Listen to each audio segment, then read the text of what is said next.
حدیث راوړی دی او دا حدیث چې دی د یو کس دی چې د هغه نوم دی سومی عن سومی.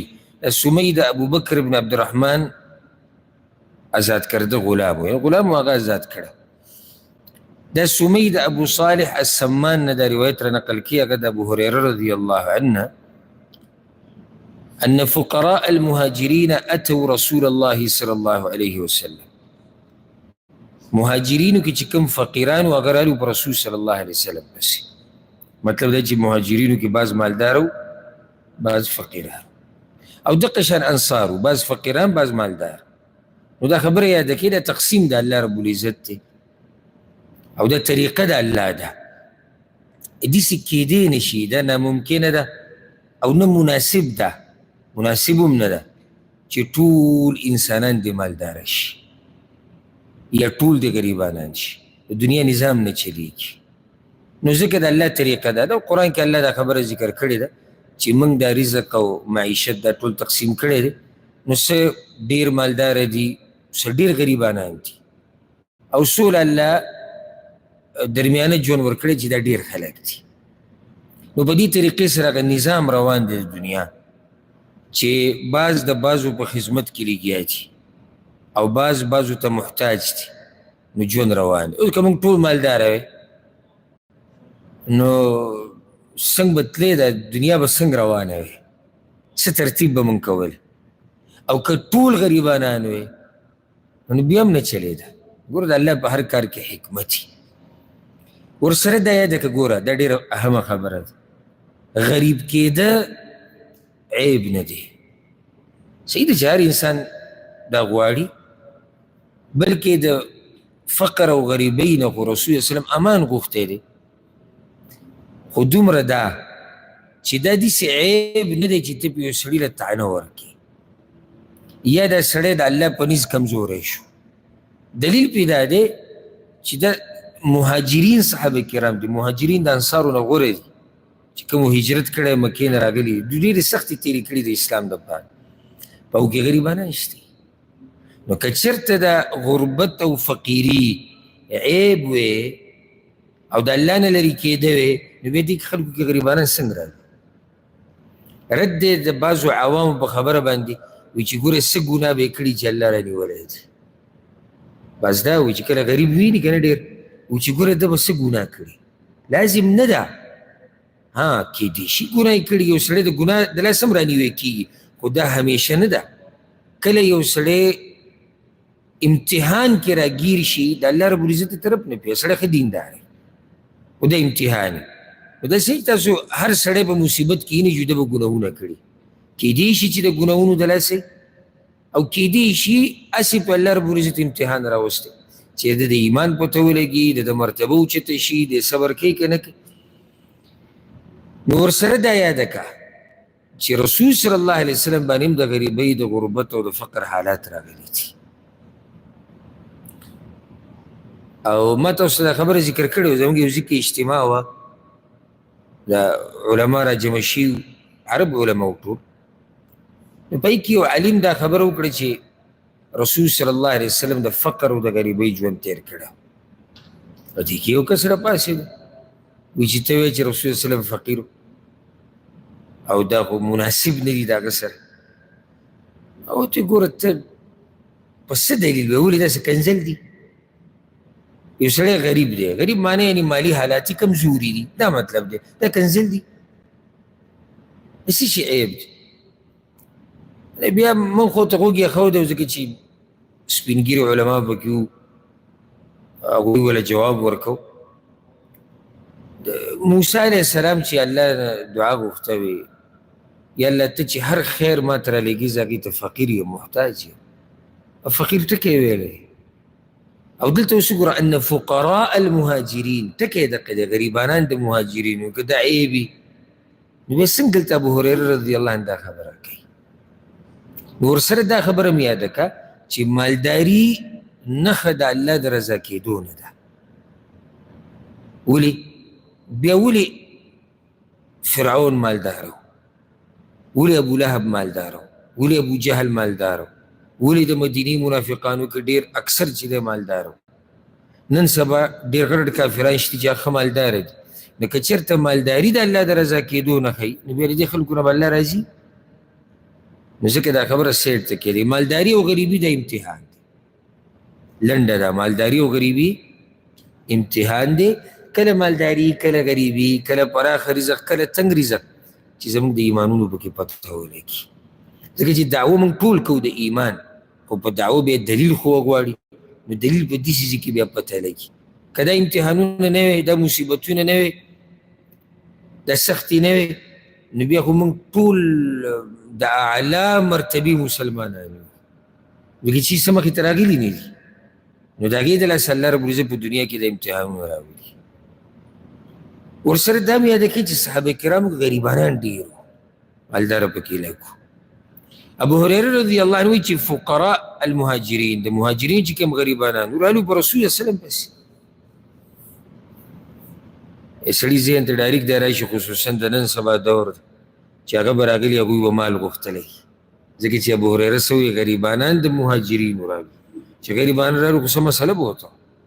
لکه اوس موږ داسې عامه کیسه کوو چې یو غریب کس د یو کس پسې راغی، نو ډایرکټ ذهن ته دغه راځي چې یو غریب راغی نو څه به یې غوښتلي؟ پیسې به یې غوښتلي، کور به یې غوښتلی، مزدوري به یې غوښتلي. دوی ناشته مطالبه وکړه، یا رسول الله، ای د الله رسوله، قد ذهب اهل الدثور بالدرجات العلا والنعیم المقیم. یا رسول الله، مالونو والا او د مالدارۍ چې کوم خاوندان دي هغوی خو غټې غټې مرتبې او همیشه نعمتونه وګټل.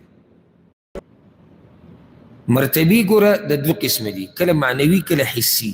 حسي مرتبه هغه په جنت کې چې یو سړی اوچت شي، او معنوي دا چې د یو سړي مقام او شان اوچت شي. نو د دواړه مرتبې وګټلې، معنوي یې وګټله، حسي یې وګټله، جنت کې اوچت مقامات وګټل.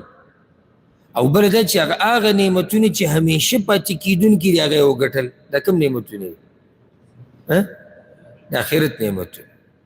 قال وما ذاک، رسول الله صلی الله علیه وسلم ورته دا څنګه؟ دلیل دی چې رسول الله صلی الله علیه وسلم سره علم الغیب نه و. که علم الغیب ورسره وی بیا ورته پته لګېدلی ده، تپوس به یې نه کول.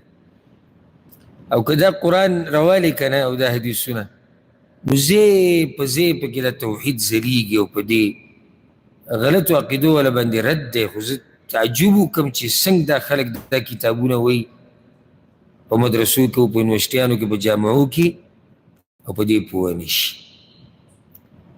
وی څنګه؟ هغو وضاحت وکړو، یصلون کما نصلي، مالداره هم داسې لمونځ کوي لکه څنګه چې موږ کوو. مانځه کې څه فرق شته؟ نشته. ویصومون کما نصوم، مالداره هم داسې روجې نیسي لکه چې موږ نیسو. نو روجو کې هم فرق نشته. نو فرق کوم ځای کې راغی؟ ویتصدقون ولا نتصدق، هغوی د الله په لاره کې مال لګوي، موږ یې نشو لګولی. ویعتقون ولا نعتق، غلامان مریان وینځي ازادۍ د الله دپاره، موږ یې نشو ازادولی. الله اکبر. د مؤمن دا سوچي مقابله په دین کې، دا که دنیا پرستو ته کې چې وګوره درې چته د هغوی کورونه دي، موږ ته یو کمره نه میلاویږي. هغوی ایسیان لګولی دي، موږ سره پنکې نشتي. هغوی په موټرو کې ګرځي، موږ سره سیکل نشتي. هغوی سره پټي او جیدادونه دي، موږ سره پوټ ځمکه نشتي. دا شکایت به نه کوو؟ هغوی 3 ټیمه ډوډۍ خوري خو سمه یې خوري، موږ وچه ډوډۍ د سبو سره ناست یو هغه خورو. نه، دیندار غم دې سره دی چې یا رسول الله دا خلک خو رانه په دین کې مخکې شو. موږ به راګیر کړو، خو په منځه کې به یې راګیر کړو، په روجو کې، خو په صدقو کې څنګه راګیری، او په غلامانو آزادولو کې څنګه راګیری. او زه یقیني دا خبره کوم چې دا سوچ به د ډېرو لږو مسلمانانو زموږ په دې وخت کې.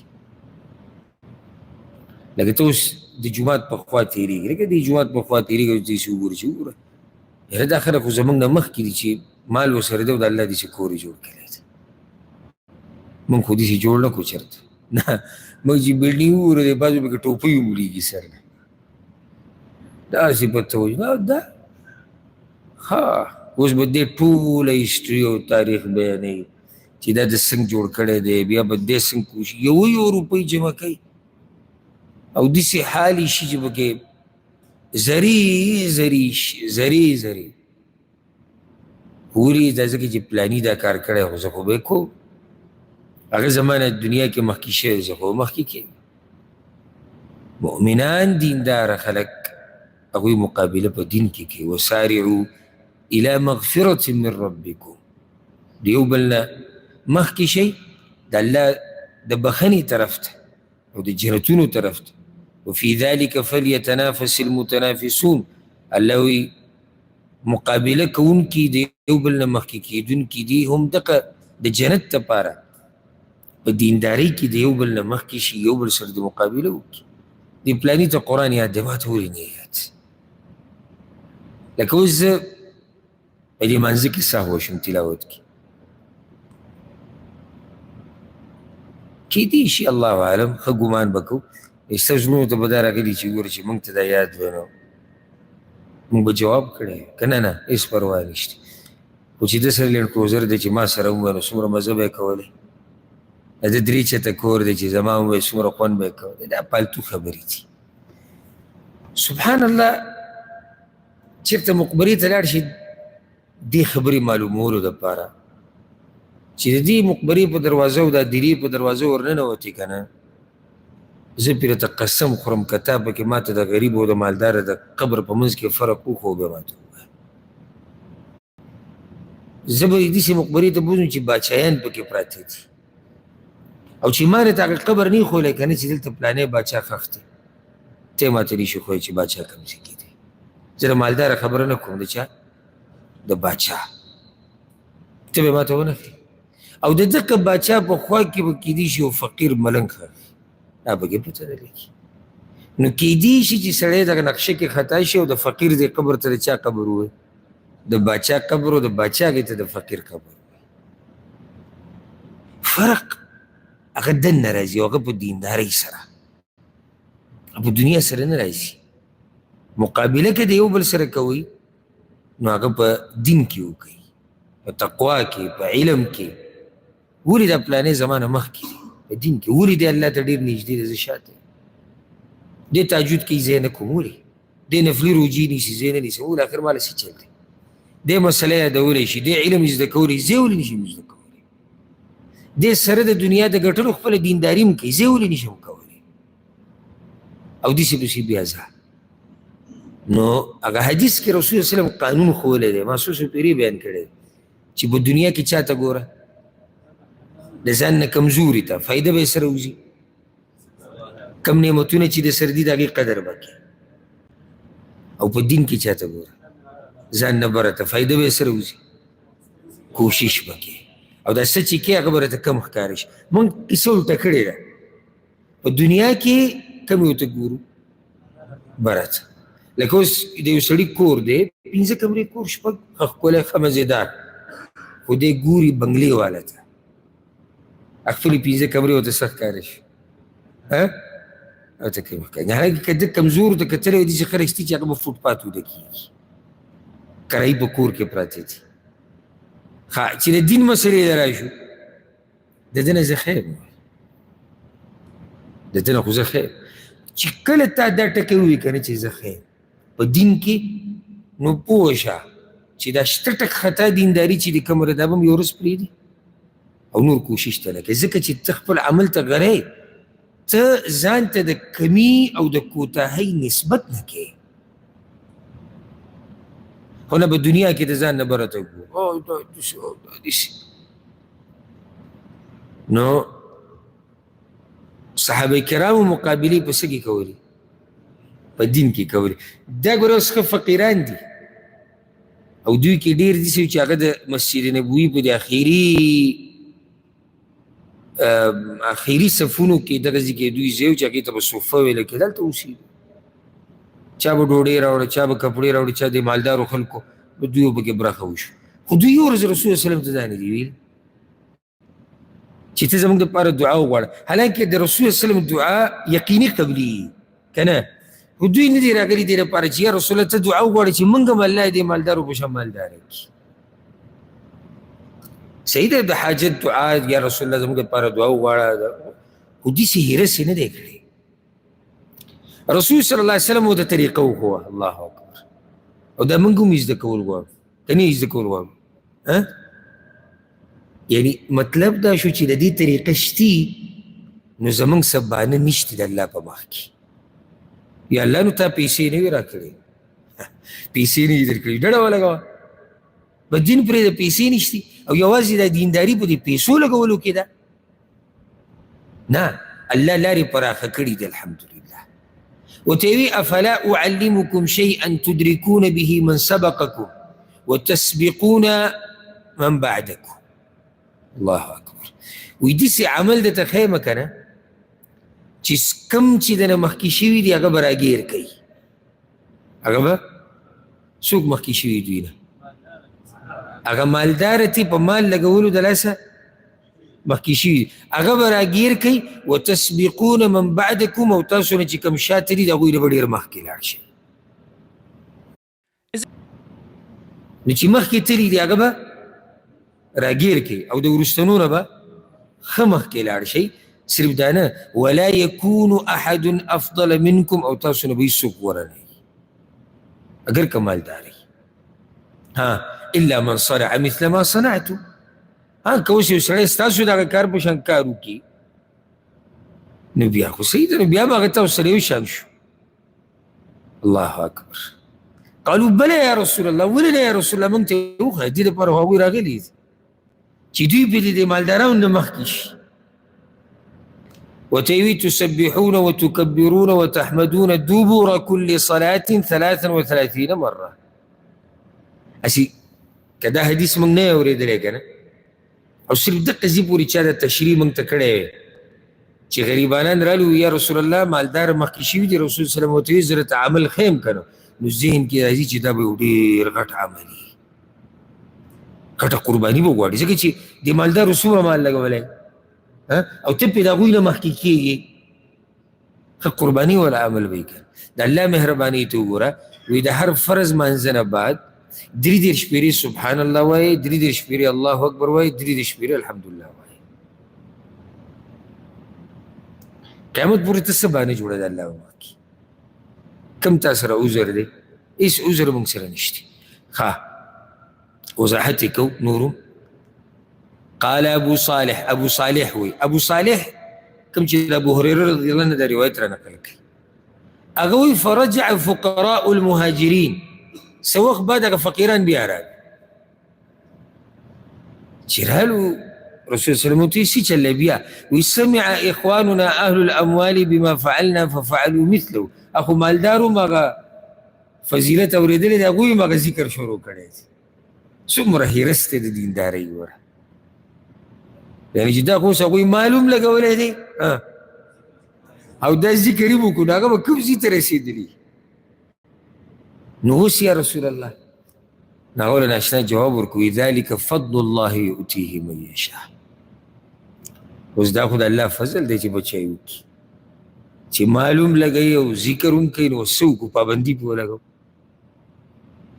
یو سړي له الله ګوره په بعضو خلکو باندې الله د هر قسمه دیندارۍ لار کولی وکړي، بدني دینداري هم کوي لګي، مالی هم کوي، روجې به هم نیسي، منځونه به هم کوي، تهجد به هم کوي، دعاګانې به هم غواړي، ورسره به د الله په لار کې مال هم لګوي. نو دا توفیق دی د الله طرف نه چې چاته میلاو شي، مالي بدني دواړه لګیا. وی ذلک فضل الله یؤتیه من یشاء. قال سمی، سمی وی، سمی اوس هغه دی چې د ابو صالح نه دا روایت را نقل کوي، وی ما بعضو خپلوانو ته دا حدیث وی، قدې پې داسې پوه شوی دی، هلته حدیث کې داسې دی چې سبحان الله الله اکبر الحمدلله به 33 پیرې وایي. نو دې پې داسې پوه شوی دی چې ټول چې راجمع کړي نو څو به شي 33 پیرې، دې پې داسې پوه شوی دی. نو ما بعضو خپلوانو ته ووایي چې دا حدیث ما حدیث اورېدلی، وی هغوی راته وایي چې وهم ته ته په وهم کې پرېوتی، یعنې خطا شوی مطلب د رسول صلی الله علیه وسلم دا دی چې ته به سبحان الله 33 شپېرې وې، الحمدلله به 33 شپېرې وې، الله اکبر به 33 شپېرې وې. فرجعت الى ابي صالح، نو بیا به ابو صالح پسې لاړم، هغه د چې دا روایت راته کړ چې په دې مسله ما خو کور کې بعضو خپلوانو ته دا حدیث وي، هغوی راته وایي چې داسې نه دی، داسې دی. د دې نه دا فایده ده کې چې د هغوی زمانه څومره د علم او د دیندارۍ زمانه وه. اکثرو خلکو سره علم و، د بعضو سره نه و. من کې بعضو سره علم دی، اکثرو سره نشتی. نو ابو صالح ته بیا وایي چې اوس د دې حدیث باندې مې پوه وکړه، فاخذ بیدي، نو هغه زما د لاس ونیو. دا یو طریقه ده د علم د خو موږ بعضو ځایونو کې به بحث کړی چې استاد د شاګرد لاس ونیسي، توجه یې برابر شي، محبت هم د استاد سره ډېر شي، شفقت او مهرباني پکې هم ده. وایي زما د لاس یې ونیو، وایي ما ته یې ویې الله اکبر وسبحان الله والحمد لله حتى تبلغ من جميعهن 33 چې ټول 33 شپېرې ووي. ځکه د دې د لاسه بعضو علماو بیا د ذکر دا طریقه ذکر کړې ده چې 11 شپېرې به الحمدلله وې، 11 شپېرې سبحان الله، 11 شپېرې الله اکبر. دا ما ذکر کړی د رحیق الازهر په درس کې تاسو ته یادي. چاته دا طریقې یادي؟ دا ذکر په څو طریقو سره دی. یو کس به ما ته وایي چې زه ټول ویلی شم، ټول به وې بسم الله کپې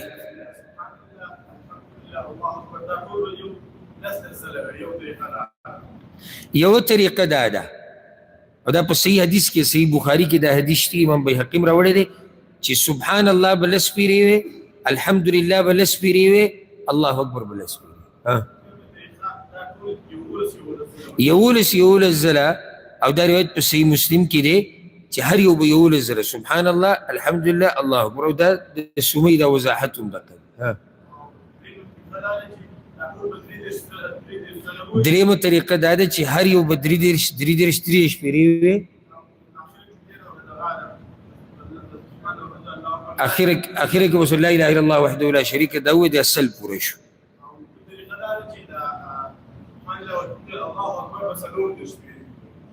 الله اکبر به 33 شپېرې وې، سبحان الله والحمدلله به 33 شپېرې وې، 33 دا په صحیح مسلم کې حدیث دی. دا بله طریقه شو. یو پاتې شو 15 سبحان الله 15 شپېرې، الحمدلله 15 شپېرې، الله اکبر 15 شپېرې، لا اله الا الله 15 شپېرې، ټول څه شو؟ سل. او دا امام نسائی دا روایت راوړي. دا ته جدا جدا هم ویلی شي او داسې هم ویلی شي سبحان الله الحمدلله ولا اله الا الله والله اکبر، سبحان الله والحمدلله ولا اله الا الله والله اکبر. دا 15 شپېرې ووایه. نو هر یو ته څو پېرې وي؟ 15 شپېرې. دلته دقیق یو حدیث یې راوړی دی، بس هغه نورې نه دي ذکر کړي، ځکه ما لږ ساعت مخکې تاسو ته ووایي که نه چې ټولې مسلې په یو کتاب کې نه راجمع شي. او ځکه ګوره دلته بله فایده د علماو قدر.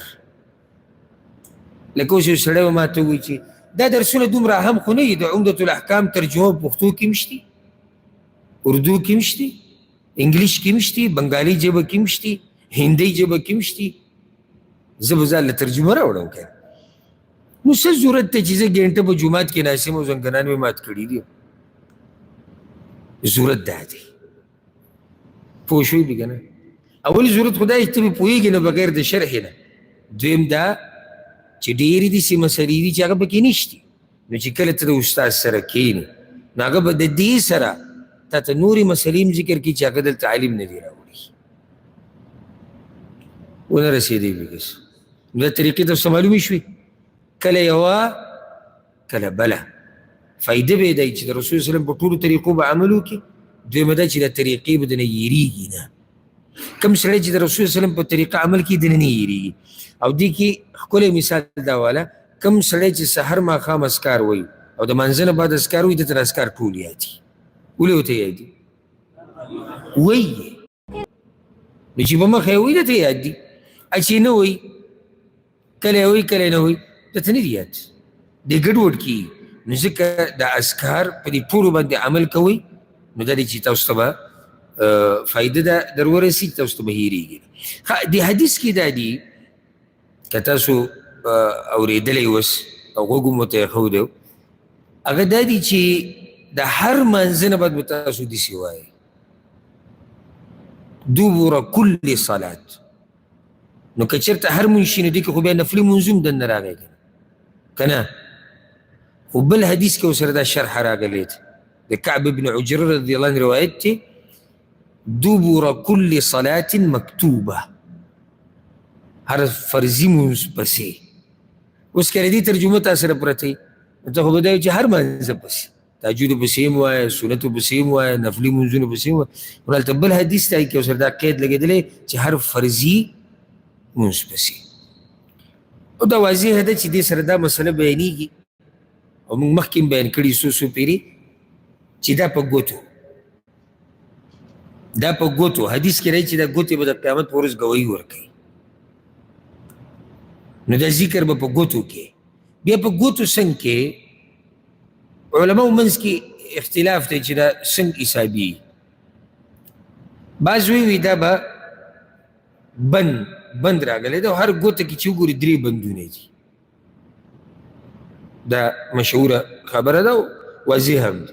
نو په یو ګوته کې 3 پیري ذکر کیږي سبحان الله سبحان الله سبحان الله. بعض وی نه په ګوتو یې چې شماري داسې سبحان الله سبحان الله سبحان الله سبحان الله هر ګوتې د سر دا داسې حساب وه. اوس دا داسې غټه مسله نه ده چې موږ پکې د یو بل سره اختلافات جوړ کړو کنځلې ټوپکې تماچې ته بدعتي زه په سنتو عمل کوم ته کافر زه مسلمان یم. نه صحیح ده زما خپل ځاني سره په دغه مطمئن دی چې هر ګوته کې 3 بندونه دي نو دا په هر بند باندې ذکر او که څوک یې داسې کوي بعض خلک ولیدي تاسو دا چل کوي داسې نو دا هم صحیح دي. دې کې څه اختلافات دومره جوړول نه دي پکار. ورسره دا مسله یاده کوي چې تسبیح او هغه مشین چې نن سبا راوتی دی که دا څوک استعمالوي نو دا غوره طریقه نه ده الا د هغه چا دپاره چې ذهني کمزوري یا عمر یې زیاتي یا زنانه اکثر کورونو کې کارونه ډېري او د دوی نه د عادت خطا کېږي نو که دوی استعمال کې څه خبره نه ده. خو دې نه علاوه غوره لار په لارو کې هغه د رسول صلی الله علیه وسلم ده او رسول وسلم چېرته تسبیح هډوکي بل څه طریقه نه ده استعمال کړې شمار دپاره هغه به په ګوتو باندې کوو لکه چې دا ګواهي م ورکوي. ورسره دا یاده کړه حدیث کې ورسره ښی لاس ذکر هم راغلی دی نو غوره طریقه دا ده چې دا ذکر په ښی لاس وشي او که چا ورسره په ګس وکړو نو ګناهګارېږي نه. خبره دا نه چې ګناه پکې خو غوره او نه غوره نو غوره دا چې په ښی لاس وکړي ځکه چې حدیث کې د ښی لاس ذکر راغلی او بله چې حدیث کې دا هم راغلی دي چې رسول صلی الله علیه وسلم دا ښی لاس د عزتمن کار دپاره ساتلی نو ښی لاس پاک لاس دی او ذکر اوچت عمل دی. ورسره بله مسله یاده کړه او دا ډېره اهمه ده. دا ذکر داسې ووایه چې یو سړی دا ووایي چې او تا ذکر ویلی دا نه سبحان الله دا یو نیم زه ویلم که نه سلام زه وګرځم زه د محراب کې راوګرځم او به بیا پاسېدلی یم دلته چې سړی حساب وکړي چې یاره دې کې خو 15 پیرې هم نه ویلی کېږي او دې یار خو پکې کیسه ختمه کړه ټوله. دا ذکر داسې ووایه چې ته الله یاد کړې عادت نه دی بوج نه دی چې ته د اوږو نه کوزې الله یاد کړه. الله څنګه یادېږي سبحان الله سبحان الله سبحان الله سبحان الله سبحان داسې دا طریقه اکثر خلک الله اکبر الله اکبر الله اکبر الله اکبر الله اکبر الله اکبر بس پکې دا اوازونه ورباسي او بس کیسه ختمه. باید د هغې عادت ته پوره کوي ده ته تاسې ووایي ده ته پزه نشته نو سوچ ورته هم کوه او ذکر د الله وکړه. بله مسله دا ذکر ته که منځه نه یو سړی ووتو وختي دی په لاره هم کولی شي دی کور کې هم کولی شي. خو دا ګوره فرض منځه پسې دی دا نه چې ته وایې چې زه به پکې څه کارونه وکړم خپل او د پلاني خواله به پکې ورشم پیاله چایو به کې وڅښم او نفلي منځونه به وکړم او بیا به دا ذکر وکړم. اوس دا د دې مقام نه دی، دا اوس د دې ذکر مقام نه دی. د دې نه بعد چې کوم حدیث راوړی دی هغه موضوع بالکل بدله ده. خو زه به یو څو اذکار ذکر کړم، هغې ته بس تادی کې اشاره وکړو چې هغه ستاسو ذهن کې چې دا منځه نه بعد به وایي. منځه نه بعد یو ډېر اهم ذکر چې د هیر د نشي. امام ابو داود رحمه الله یو حدیث راوړی دی چې رسول الله صلی معاذ بن جبل دا لاس یې ورځ ونیو، ورته ویې معاذه زه تا سره ډېر محبت کوم. هغه ورته یا رسول الله زما مور پلار دي تاسو نه قرباني، زما دي په الله قسم زه هم تاسو سره ډېر زیات محبت کوم. نو بیا ورته رسول الله صلی الله بیا یو وصیت ته کوم خاص، و دا ډېر قیمتي وصیت په څه شو؟ رسول الله صلی الله علیه دا خو واضح ده ورسره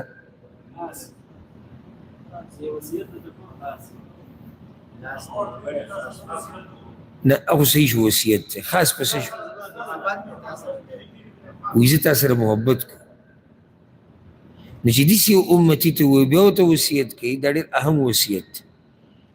ورته وایي یا معاذ لا تدعن في دبر كل صلاة، دا د منځه نه بعد دا ذکر پرې نه دی چېرته هو. اللهم اعني على ذكرك وشكرك وحسن عبادتك، دا وی چېرته هم پرې نه دی. او څومره ښایسته ذکر دی. اللهم اعني على ذكرك وشكرك وحسن عبادتك، یا الله ما له توفیق راکه ستا د یادولو، ستا د شکر ادا کولو او په ښایسته طریقې سره ستا ښایسته بندګي کولو. نور ته الله نه څه غواړي او چې الله د توفیق درکړي. نو یو به دا نه پرېږدي. دغه شان حدیثونو کې معوذات هم راغلي دي. معوذات د آخري 3 سورتونو ته وایي، اذکارو کې دا هم دي. قل هو الله احد، قل اعوذ برب الفلق، قل اعوذ برب الناس. یو بل ذکر هم راغلی،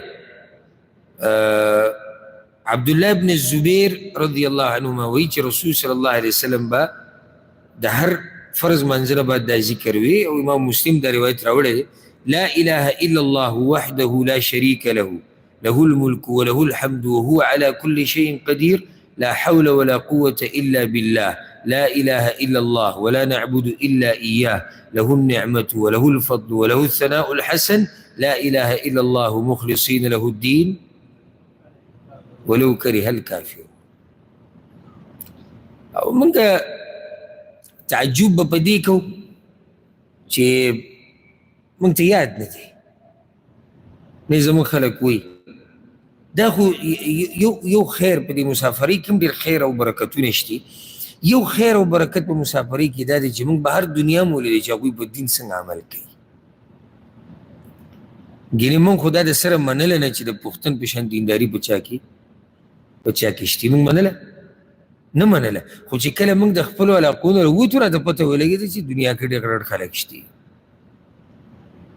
دا خو هسې خلک وایي که نه وي د کوی چینده ټوپې ووایي دنیا به دومره خبر نه هغه چې د بهر ته راوتلی دنیا یې لیدلې نه وه. نو کله چې یو سړی د بهر حالاتو نه نه خبر که نه، نو دې ځان ته ډېر غرایي چې یاره که یم نو هغه زه یم. خو چې بهر خلک ویني ته پته ولګي چې زه هېڅ نه یم.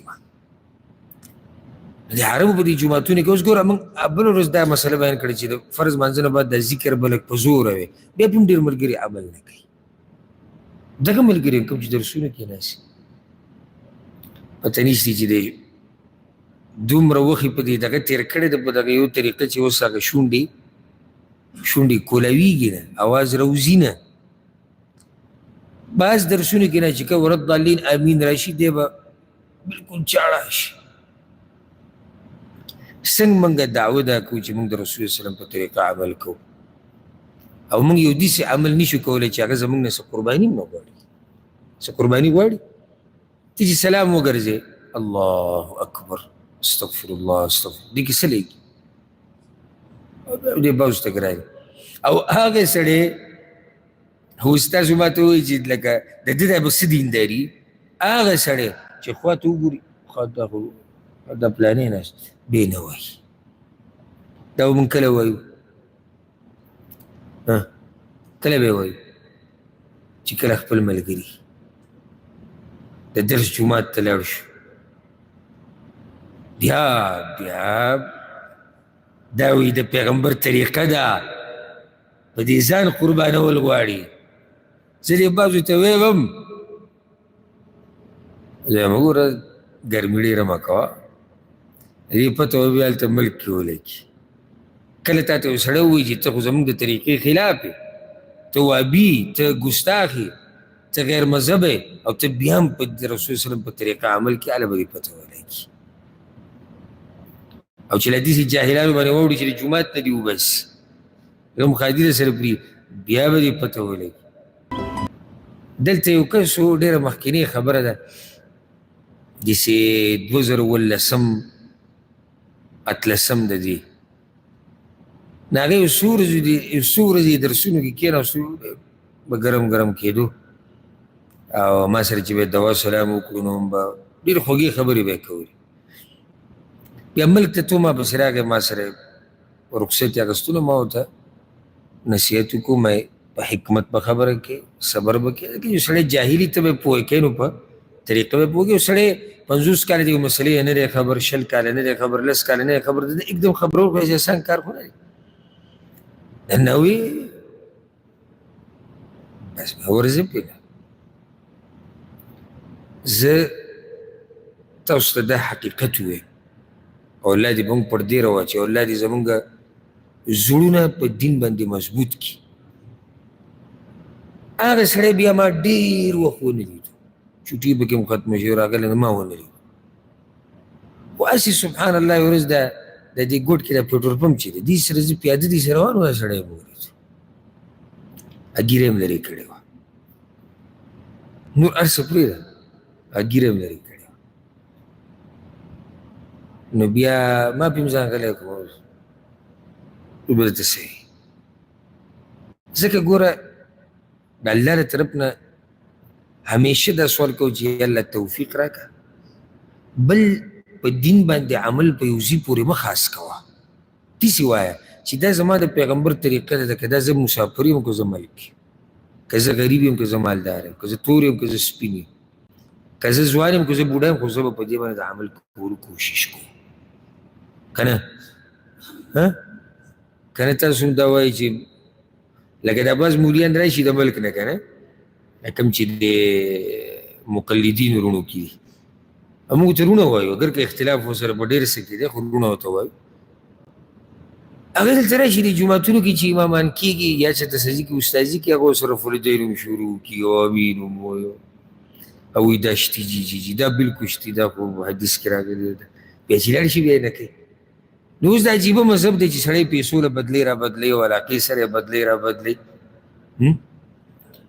مخکې زه یو اداره کې وم ما به اکثر د کوم چې به دعات او علما راتلو اداره کې به لګېدو نو ما به ته امتحان اخیستو نو په هغې کې ما عجایبات ولیدو ما به داسې تپوس وکړو ما لکه د رفعالدین دا خو د رسول سلم طریقه نه ده ولې نه ده دا خو د هغه طریقه ده او دا خو داسې او دا خو داسې او ډېر بعضو به وایي دا ډېر جاهلان دي چې د پیغمبر په طریقه د سړي سره جنګ کوي دا ولې چې دې اداره کې دی ولګي د تنخوا میلاوېږي خو چې دې ادارې نه وله دا فایل له وباسي لاس کې ورکړي بیا دې تپوس وکړي د رفعالدین شتي کېدی شتي بیا به بل مذهب غږوي نو مسلمان قرآن او حدیث باندې عمل کوي که دی په هر ځای کې که دی غریبي او که دی مالداري ورسېدی پې که نه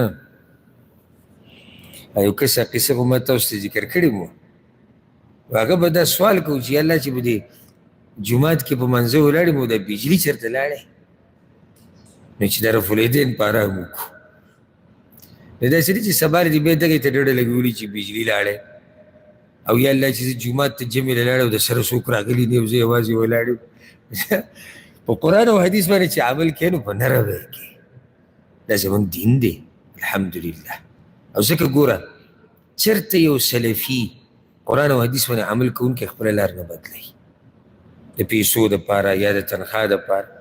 او هر هغه سړی چې عملي کمزوری او په بدعاتو کې واقعي د خپله لار بدلوي را بدلوي د حالاتو سره د خپلو مقاصدو دپاره. الله دې موږ ساتي. یو ذکر به رسول الله وسلم دا وی ګوره او دا یاد کې ډېر خوندور. اللهم إني أعوذ بك من البخل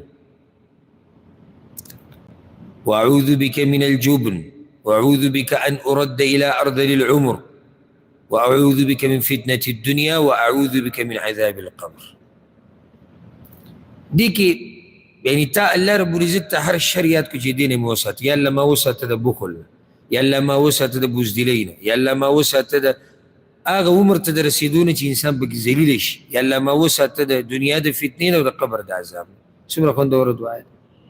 دغه شان آیت الکرسی ویل حدیث کې راځي، ښه صحیح حدیث دی، امام نسائی راوړی دی چې کم سړی په هر فرض مونځ پسې آیت الکرسی وایي نو د ده او د جنت په منځ کې څه شی دی؟ مرګ. بس که دا مرګ په ده راغی دی به چېرته لاړ شي؟ دی به جنت ته لاړ شي. دغه شان د جابر ابن سموره رضی الله عنه روایت دی، امام ابو داود الطیالسی دا بل ابو داود دا هغه راوړی او صحیح سند والا دی الحمدلله. هغه وایي چې ما د رسول صلی الله علیه وسلم نه اورېدلي مانځه نه باندې دا دعا غوښته، ډېره مزېداره دعا ده. اللهم اني اسألك من الخير كله، یا الله زه تا نه هر یو خیر غواړم، ما علمت منه وما لم اعلم، که ما ته معلومي او که ما ته نه معلوم. اوس کم خیر پاتې شو؟ یو خیر هم پاتې نه شي. او دا ته پنځه پیرې د فرض منځه نه باید وایي. اللهم إني أسألك من الخير كله ما علمت منه وما لم أعلم وأعوذ بك من الشر كله. أو يلا تابوري پناني سم ده هر قسم شرنا ما علمت منه وما لم أعلم، تاغه ما ته معلومي او کما ته نه معلوم. کم شر پاتې شو؟ نو څه پاتې شو چې تا د الله نه غوښتلي نه دي